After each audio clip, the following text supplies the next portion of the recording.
Assalamualaikum everyone, welcome back to my YouTube channel. I am your MDCAT mentor Zubair Ahmad Safi, second year MBBS student at Gomal Medical College. इस video में हम बात करेंगे 10 ऐसी mistakes जो अक्सर बच्चे करते हैं when you are preparing for your MDCAT और फिर आपके डिज़ायर्ड मार्क्स नहीं आते। जब आपका टेस्ट हो जाता है, टाइम गुजर जाता है, तो आपको रियलाइज़ होता है कि yes this and this was the reason, लेकिन तब आप कुछ कर भी नहीं सकते because the time has passed. तो इससे पहले कि टाइम आपके हाथों से निकल जाए, बीइंग अ सीनियर मैं आपको कुछ ऐसे क्रूशल पॉइंट्स बताऊंगा ताकि आप वो मिस्टेक्स ना करें एंड आने वाले टाइम को बेस्ट पॉसिबल वे में यूटिलाइज करें। So without further delay, if you are new to my YouTube channel, please subscribe and do like. So now we are coming towards our mistake number first. Don't compare yourself with others. MDCAT preparation के दौरान आप लोगों ने देखा होगा कि बहुत से स्टूडेंट्स ये गलती करते हैं कि अपने आप को, अपनी तैयारी को दूसरों से कंपेयर कर रहे होते हैं। अपने से ज़्यादा दूसरों की तैयारी पर उनका ध्यान होता है एंड ये चीज़ आपको वन वे और the other way seat secure करने में हेल्प नहीं देती। कंपैरिजन से दो चीज़ें होती हैं, या तो आप स्ट्रेस में चले जाते हैं या आप ओवर कॉन्फिडेंट हो जाते हैं। स्ट्रेस इन द सेंस कि अगर आपकी कोई फ्रेंड की तैयारी आपसे बेहतर है, संडे टेस्ट में उसके मार्क्स आपसे ज़्यादा आ रहे हैं एंड आप ये सोचते हैं कि यार ये तो मुझसे बहुत आगे है, मेरा तो MDCAT क्लियर हो ही नहीं सकता। पहले से आपकी ब्रेन में ये बात आ जाएगी कि मेरा MDCAT हो ही नहीं सकता। तो ये चीज़ आपको MDCAT में अच्छे मार्क्स नहीं लेने देती। याद रखिए, MDCAT clear cut stress management का गेम है। मैं बार बार ये कहता हूँ कि ये स्ट्रेस मैनेजमेंट का गेम है। आपकी कंपटीशन अपने साथ है, आप अपने लिए पढ़ें। So the thing is that कि don't compare yourself with others. It's okay if you are lacking behind others. कोई बात ही नहीं, कोई मसला ही नहीं। इसी तरह अगर आप हर किसी को सोचते रहेंगे तो आप कभी भी प्रोग्रेस नहीं करेंगे। आप अपनी अकॉर्डिंग देखें ना कि मैंने किस तरह अपना सिलेबस कवर अप करना है। आपके जो प्लान्स हैं ना, उन्हीं प्लान्स के साथ आप स्टिक रहें, उनसे मत हटें, ठीक है, क्योंकि आपने अपने साथ compete करना है। एंड वन थिंग मोर, ये जो प्रैक्टिस टेस्ट से बच्चे दूसरों से मतलब कि वो स्ट्रेस वाली कंडीशन में चले जाते हैं, याद रखें प्रैक्टिस टेस्ट में कम मार्क्स आने से डिमोटिवेट बिल्कुल भी नहीं होना। आपका मकसद प्रैक्टिस टेस्ट को टॉप करना तो नहीं है ना, बल्कि अपने आप को एंड अपनी तैयारी को बेहतर बनाने के लिए आप संडे टेस्ट दे रहे हैं। गिव अप नहीं करना, याद रखिए आपने डिटरमिन रहना है क्योंकि आप हर रोज़ बेहतर से बेहतर हो रहे हैं। Just focus on your weak points and mistakes and I would recommend can note them down and try not to repeat them again. This is the key.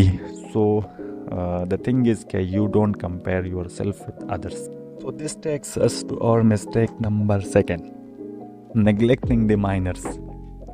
MDCAT में ज़्यादातर बच्चे साइंस सब्जेक्ट्स पर ज़्यादा फोकस करते हैं and English और logical reasoning को side पे कर लेते हैं। ये तो सबका डेली लाइफ का एक्सपीरियंस है।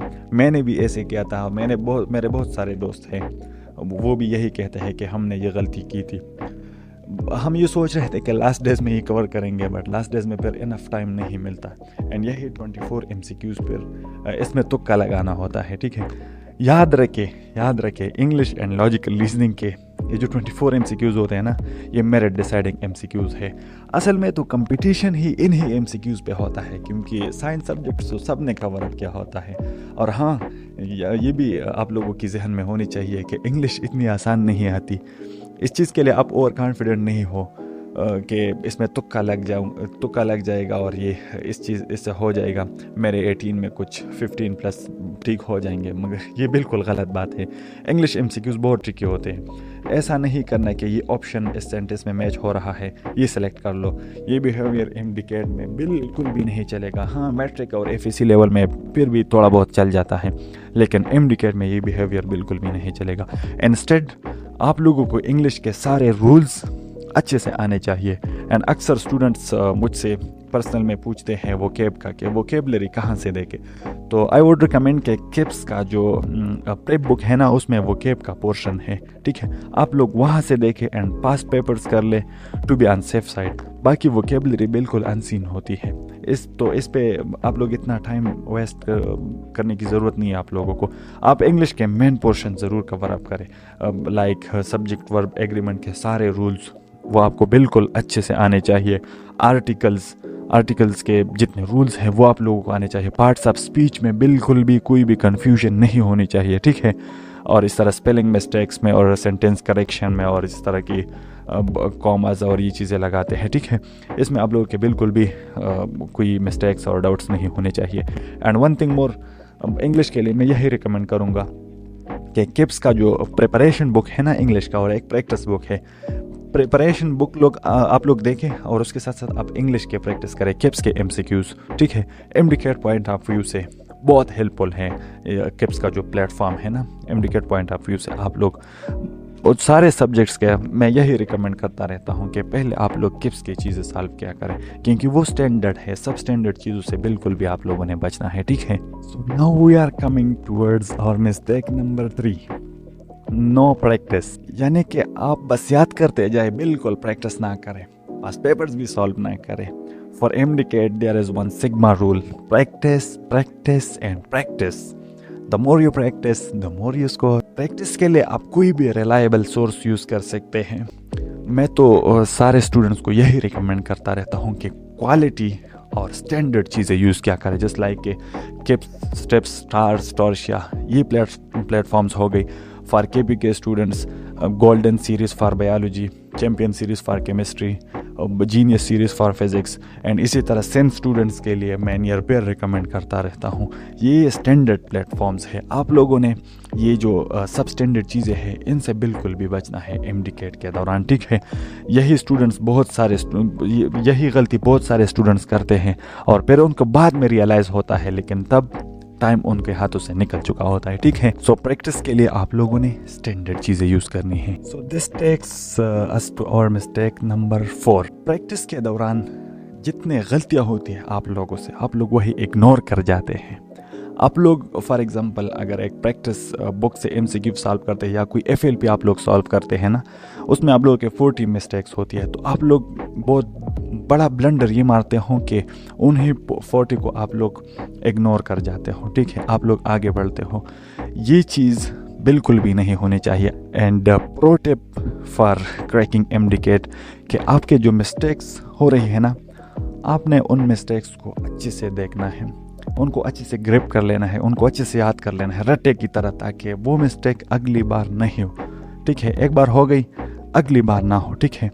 स्टिकी नोट्स बनाओ अपनी मिस्टेक्स की, और जिस पेज से हुई है वहीं पे आप लोग वहाँ पे वो लगा ले, ठीक है। एंड इस दफ़ा बिल्कुल भी आप लोगों ने ये मिस्टेक दोबारा नहीं करनी। Now coming towards our mistake number 5, no revisions.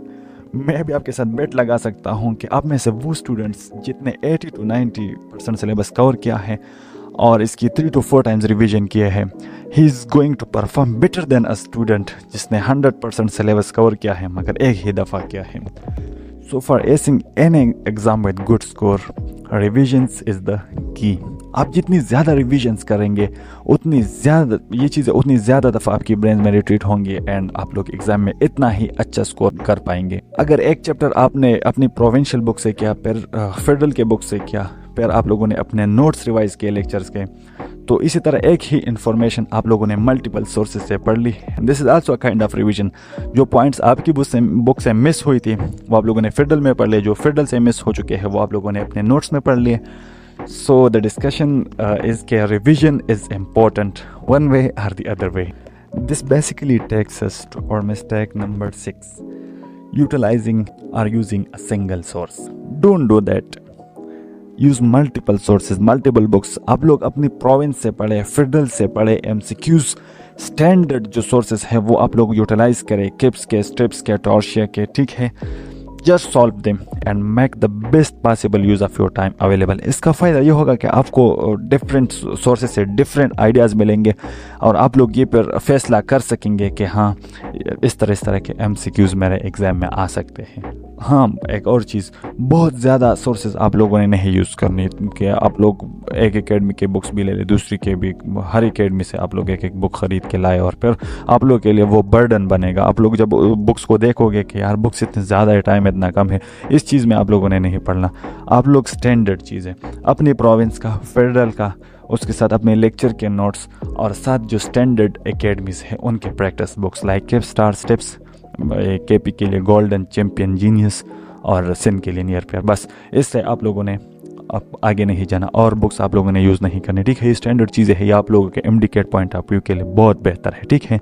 So the next suggestion is don't study continuously for long hours, take short breaks in between. हर घंटे के बाद आप लोग 5 to 10 मिनट्स का ब्रेक ज़रूर लिया करें, इससे आप लोगों का माइंड फ्रेश होगा एंड आप लोगों की प्रोडक्टिविटी वो बढ़ती रहेगी। आप लोग जो चीज़ स्टडी करेंगे वो आप लोगों के माइंड में होंगी। और हाँ, वन थिंग मोर, इन्हीं 5 to 10 मिनट्स में आप लोगों ने फ़ोन को बिल्कुल नहीं उठाना, ठीक है, क्योंकि अगर आप फ़ोन को उठाओगे तो 5 to 10 मिनट्स का ब्रेक 1 घंटे तक पहुंच जाएगा, ठीक है। इससे आप लोगों का टाइम वेस्ट होगा, फ़ोन को बिल्कुल हाथ भी नहीं लगाना। आप लोग इसके बजाय कोई इंडोर गेम खेले 5 to 10 मिनट्स के लिए, या थोड़ी सी चहलकदमी करें, बाहर निकले, लोगों से बात करें, ठीक है, और फिर आके वापस अपने कमरे में बैठ जाए पढ़ाई को, ठीक है। Now the very basic thing, pro tip, bonus tip समझ लो कि डोंट स्किप नमाज during MDCAT journey, it's your की टू सक्सेस। याद रखें, नमाज अल्लाह से बराह रास्त मांगने का ज़रिया है। आप लोग मेहनत की तौफीक मांगा करें, अल्लाह से दुआएं मांगा करें अपने लिए, अपने दोस्तों के लिए, अपने अजीज़ व अकारब के लिए। और हाँ, नमाज से आप लोग फिज़िकली, मेंटली आप लोगों के दिल को एक सुकून होगा, आप लोगों को पढ़ाई में मज़ा आएगा, आप लोगों को ज़िंदगी में मज़ा आएगा कि यार अल्हम्दुलिल्लाह अल्लाह ने बहुत अच्छी ज़िंदगी दी है और अच्छा सा जी रहा हूँ, ठीक है। नमाज आप लोगों ने बिल्कुल भी स्किप नहीं करनी, ये मेरी एक एडवाइस, और प्रो इन सब में ये बहुत ज़रूरी एडवाइस है, ये आप लोग नोट कर ले अपने साथ, ठीक है, लिख लें नोटबुक पे। और हाँ, हर वक्त आप लोग ये अपने आप को याद दिलाया करें कि हाँ, मैं नमाज ज़रूर पढ़ूंगा या पढ़ूंगी during MDCAT journey and during your whole life, okay. Now coming towards our mistake number 9, ये एक स्टडी टिप समझ लो कि don't pay attention to toxic people are your class fellows, stay away from them. जो लोग negativity फैलाते हैं, जो आपको कहते हैं कि MDCAT is not your thing या आप नहीं कर सकते, उनको ना दूर फेंक के जस्ट थ्रो देम अवे। उनसे आप लोग बिल्कुल भी दूर रहे, उनकी बातों में बिल्कुल भी नहीं आना। आप लोगों के लिए वो एक मोटिवेशन हो, आप लोगों ने उनको दिखाना है कि हाँ मैं कर सकता हूँ। और इंशाल्लाह जब MDCAT होगा कि आप उनको ये कहें कि हाँ I did it, okay. And last but not the least, point number 10, use recommended sources. आप लोगों ने इधर उधर की चीज़ों में बिल्कुल भी नहीं पढ़ना। अगर आपके कंसेप्ट्स वेल डेवलप्ड नहीं हैं तो आप लोग रिकमेंडेड सोर्सेज यूज़ करें। फिज़िक्स के लिए फिज़िक्स एंड सेकंड, केमिस्ट्री के लिए sir Wajid Ali Kamboh, and biology के लिए बायोलॉजी गार्डन आप लोग वो देख सकते हैं, या रेटू रटेवाल इस तरह का कोई चैनल है यूट्यूब पे, वो आप लोग देख सकते हैं। और इसके साथ रिकमेंडेड बुक्स भी यूज़ किया करें प्रैक्टिस के लिए एंड प्रेप बुक्स। और अभी तक जो है नेशनल और प्रोविंशियल MDCAT डिसाइड नहीं हुआ है, तो आप लोगों को चाहिए कि आप लोग अपनी प्रोविंस के जो बुक्स है उन्हीं के साथ अभी तक स्टिक रहे, ठीक है। जब डिसाइड होगा तो वो मैं आपको बताऊंगा कि फिर आप लोगों ने नेशनल MDCAT के लिए तैयारी कैसी करनी है, ठीक है। So that's it for today. उम्मीद है कि आपको मेरी वीडियो बहुत अच्छी लगी होगी। अगर हाँ आपको अच्छी लगी है तो आप लोग मेरे चैनल को ज़रूर सब्सक्राइब करें, साथ बेल आइकन को प्रेस करें, ताकि मैं आप लोगों की सपोर्ट से मोटिवेट होता रहूं। टिल नेक्स्ट वीडियो, इजाज़त दीजिएगा अपने भाई को। इंशाल्लाह नेक्स्ट जितने भी MDCAT प्रो टिप्स हैं वो मैं आप लोगों से शेयर करता रहूँगा। तब तक के लिए अल्लाह हाफिज़, अस्सलामु अलैकुम।